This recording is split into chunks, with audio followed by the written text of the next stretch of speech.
सिंधु माथरी जी तहज़ीब ते ॻाल्हि ॿोल जे सिलसिले में आउं रुख सिंधी अवां सां मुखातिब आहियां। अॼु बि पाण सिंधु माथरी ते आर्यन जे हमले वारे मफ़रूज़ जे बाबति ॻाल्हि ॿोल कंदासीं त बरतानवी माहिरनि इन मफ़रूज़ तहत कीअं सिंध जी तहज़ीब ऐं सक़ाफ़त जा बुनियाद लोॾण जी कोशिश कई। हुननि ॿुधायो हो त सिंधु माथरी तरफ़ ॿाहिरां आयल आर्यन हमलो कयो, उनखां पोइ वरी हुननि मौक़िफ़ तब्दील करे चयो त उन्हनि लड़ पलाण कई। पर असुल में जदीद तहक़ीक़ साबित कयो आहे त मुंहंनि जे दड़े सिंधु माथरी जी तहज़ीब जे ढुरकी पवण बैदि सिंधु माथरी ॾांहुं का लड़ पलाण या हमिलो न थियो, पर सिंधु माथरी मां माण्हू लड़ पलाण करे ॿियनि देशनि ॾांहुं विया हुआ, उते वञी आबाद थिया हुआ। पाण इन ते अॼु ॻाल्हि ॿोल कंदासीं। इन खां अॻु दोस्तनि खे गुज़ारिश आहे त असांजे चैनल खे सब्सक्राइब कनि, वीडियोस खे मुकमिल तौर वॉच कनि ऐं लाइक कनि। सिंधु सभ्यता जे रहवासियुनि तरफ़ां ॿियनि मुल्कनि ॾांहुं लड़ पलाण करे उते वञी आबादियूं क़ाइमु करण बाबति कई माहिर आर्कियालॉजिस्ट, तारीख़दान, एंथ्रोपोलॉजिस्ट मुतफ़िक़ आहिनि। नावेरनि आर्कियालॉजिस्टनि ऐं एंथ्रोपोलॉजिस्टनि सेगोपिता ऐं अंडरहिल तहक़ीक़ बैदि इहो नतीजो कढियो त हिन खिते यानी सिंधु माथरी ॾांहुं का बि लड़ पलाण न थी, पर असुल में सिंधु माथरी मां माण्हुनि यूरोप ऐं ॿियनि मुल्कनि तरफ़ लड़ पलाण कई। साॻी तरह ल्यूइस क्विंटना मोर्सी ऐं संदसि साथी मुहक़िक़नि वनसनेट माक्यूली ऐं संदसि साथियुनि वी.ए. हनाह, जेम्स ऐं माइकल पित्रागालिया बि पंहिंजनि मुतालनि बैदि इहो नतीजो कढियो त अफ्रीका मां जदीद इंसान लड़ पलाण करे 75,000 साल अॻु ओलह एशिया में पहुतो, जंहिं बैदि हुन उतां दुनिया जे ॿियनि खितनि तरफ़ लड़ पलाण कई। अहिड़ी तरह जदीद इंसान 50,000 साल अॻु विच ओभर ऐं ओलह यूरोप में पहुतो। सिंधु माथरी ते सेंट्रल एशिया मां नामनिहाद आर्यन जे हमले वारी थ्योरी ऐं बैदि में इन मफ़रूज़े जी नाकामीअ खां पोइ घड़ियल लड़ पलाण वारियुनि थ्योरियुनि खे दुनिया समेत इंडिया जे केतिरनि ई मुहक़िक़नि दलीलनि सां रद्द कयो आहे ऐं इन खे बेटकी राज दौरान घड़ियल कूड़ ऐं मकारी करार ॾिनो आहे। माहिरनि जे वॾे अंग आर्यन खे को ॿाहिरां आयल हमले आवर ग्रुप न, पर हितां जा मक़ामी बाशिंदा करार ॾिनो आहे। इन थ्योरी खे मक़ामी Arya theory, indigenous Aryan theory (IAT) समेत इंडिया खां परॾेह थियल लड़ पलाण वारी theory out of India theory (OIT) जो नालो ॾिनो वियो। मक़ामी आर्यन वारी थ्योरी मूजिबि आर्या के ॿाहिरां हमलो करे या लड़ पलाण करे आयल माण्हू न हुआ, पर हू हिन देश जा असुलका बाशिंदा हुआ ऐं संदनि ॿोलियूं हिन ई खिते में उसरियूं ऐं निसरियूं।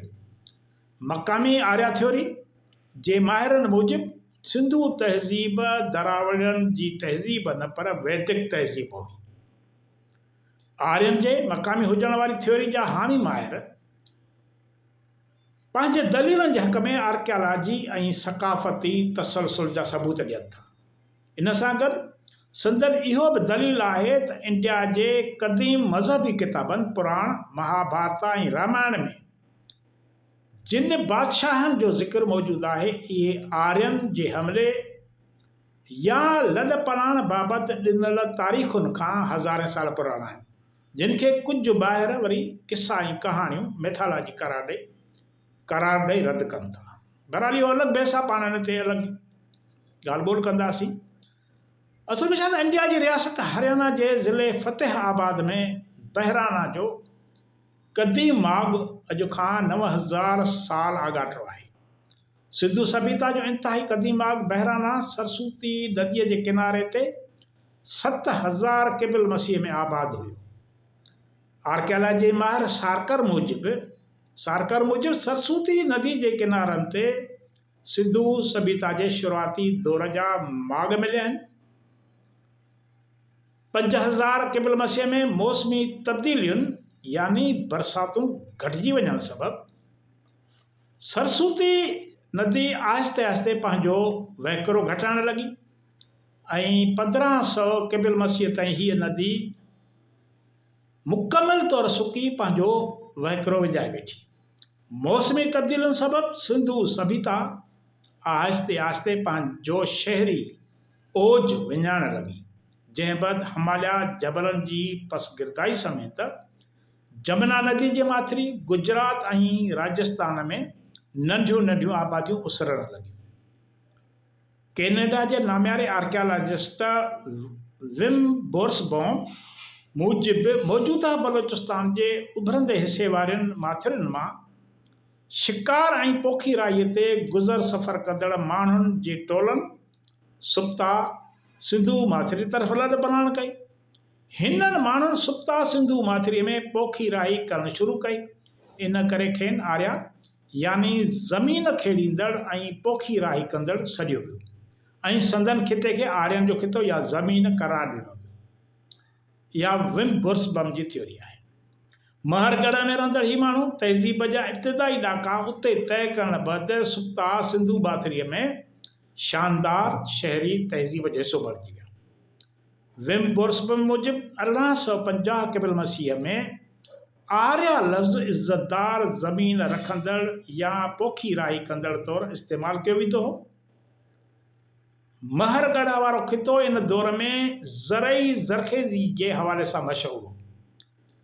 विम बोर्सबम मूजिब महरगढ़ वारो बाग़ ज़रायत यानी पोखीराई करण जे हवाले सां ॾखिण एशिया जो पहिरियों क़दीम माॻ आहे। हिन ई खिते में पहिरियों भेरो ज़रायत जा नवां तरीक़ा इस्तेमालु या ईजाद कया विया। विम बोर्सबम जे महरगढ़ इमिग्रेशन थ्योरी मूजिब महरगढ़ जा ज़रायत पेशा माण्हू आर्या सज्जण आहिनि। भारत जे क़दीम लिटरेचर में इन्हनि माण्हुनि जो ई ज़िक्र आहे जिन ॾखिण इंडिया तरफ़ लॾ पलाण कई। महरगढ़ जा इहे माण्हू सिंधु माथिरीअ में अॻु रहंदड़ माण्हुनि खां सिरुनि ठाहिण, भठनि में सिरुनि पचाइण, तमीरात, ड्राइंग ऐं लिखण जे फन में वधीक अॻभरा हुआ। विम बोर्सबम जे महरगढ़ इमिग्रेशन थ्योरी मूजिब सिंधु माथिरीअ में ही लॾ पलाण का ॿाहिरें मुल्क मां न थी पर हिन ई खिते यानी पंहिंजे ई वतन अंदरि माण्हुनि जी लॾ पलाण हुई। अमेरिका जे ओक्लाहोमा स्टेट यूनिवर्सिटी जे प्रोफेसर सबाश काक चयो आहे त जेकॾहिं अफ्रीका इंसान ज़ात जो हिंदोरो आहे त इंडिया सिंधु माथिरी उनजी वरी नर्सरी आहे। हिन सिंधु माथिरी ते आर्याई हमले वारी थ्योरी खे रद्द कंदे चयो आहे त नयुनि खोजनि ज़रिए 4 खां 5 हज़ार साल अॻु आर्यन जे हिन देश ते हमले वारी थ्योरी रद्द थी चुकी आहे। साॻी तरह यूनिवर्सिटी ऑफ वेस्ट फ्लोरिडा जे प्रोफेसर डॉक्टर मदन लाल गोयल जो चवणु आहे त जदीद तहक़ीक़ मूजिब अफ्रीका खां पोइ इंसान ज़ात जो ॿियो घर सिंधु माथिरी यानी इंडिया हो। इंडिया मां ई माण्हुनि जी यूरोप, जापान ऐं चीन तरफ़ लॾ पलाण थी। इन करे हिन खिते जे माण्हुनि जे ॿोलियुनि यूरोप जे ॿोलियुनि ते पंहिंजा असर छॾिया। संदसि चवणु आहे त ताज़ी तहक़ीक़ इन ॻाल्हि खे रद्द नथी करे त इंडिया जे माण्हुनि जा यूरोप ऐं एशिया जे इंडो यूरोपियन माण्हुनि सां लाॻापा क़ाइमु हुया।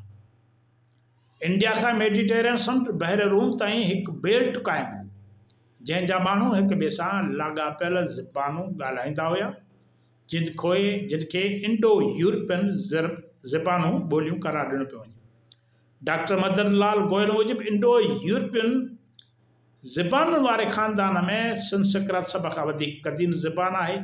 इन करे उनखे इंडो यूरोपियन ज़बानुनि जी माउ करार ॾेई सघिजे थो या उनजी राय।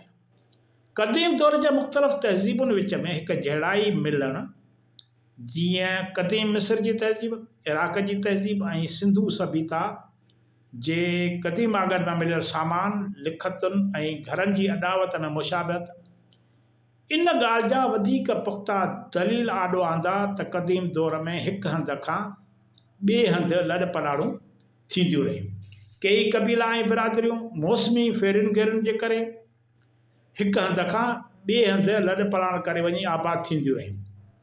लॾ पलाण जे अमल में अचण जो सबबु इहो हुयो जो मौसमी तब्दीलियुनि यानी घटि बरसातुनि, सर्दियुनि, तूफ़ाननि, ॿोॾुनि, ज़िलज़िलनि करे सरसब्ज़ मैदान सहराउनि में तब्दील थी वेंदा हुआ, त वरी के ठोठ सुकल ऐं इंसानी तहज़ीब खां नाआशना किता बदिलजी सरसब्ज़ ऐं आबाद थी वेंदा हुआ।